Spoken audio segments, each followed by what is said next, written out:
forging a path through narcissism, psychopathy, emotional abuse to establish the tort for the intentional infliction of emotional distress.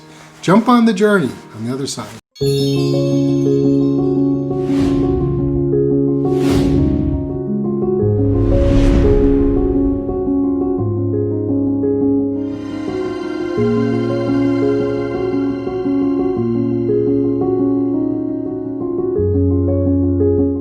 I'm never totally clear about which direction God will guide me, the universe will guide me in.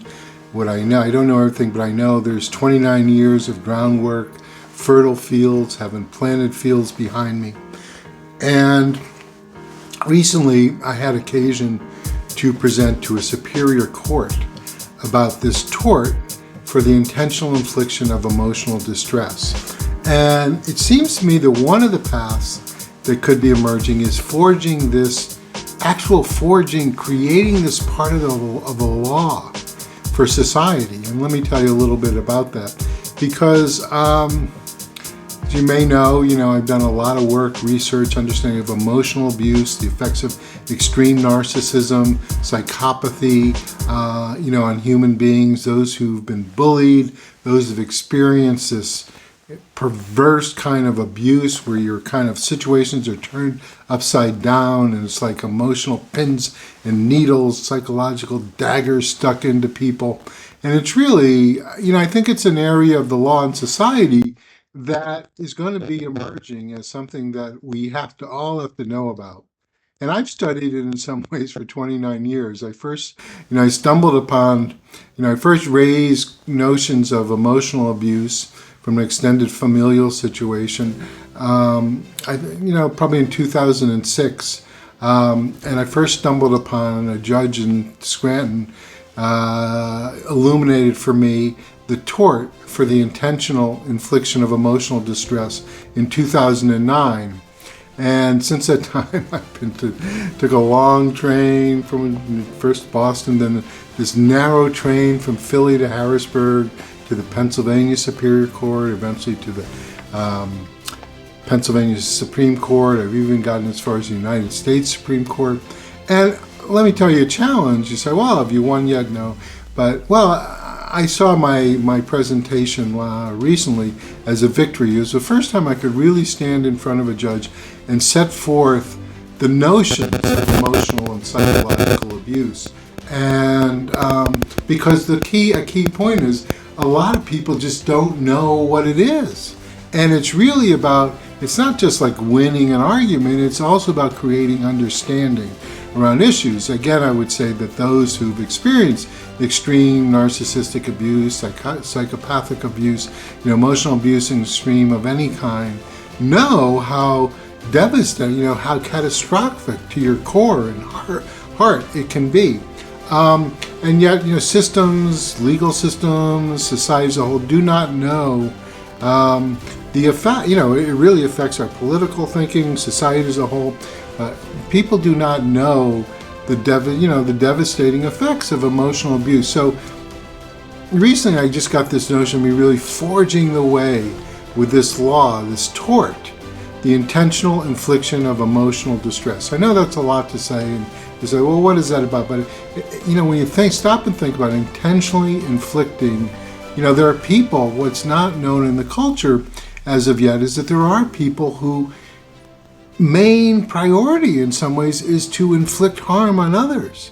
They don't have the psychological strength to stand on their own, so they have to create a connection to other people and draw. There's a term, narcissistic supply. About, they have to draw, that's where the term sadistic comes from, because they draw their sixth sense of satisfaction from harming another person.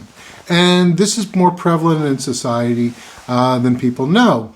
And so this tort for the intentional infliction of emotional distress, I've just studied it now for 16 years or thereabouts, is really an excellent, a superb remedy for people who are being, not just name called occasionally this and that, but being put into situations where their very dignity and emotional well-being is assaulted. And this tort, it talks about, when the distress is caused by another person. There's a lot of case law, and courts really fumbled through it. And I'm saying this law is really, a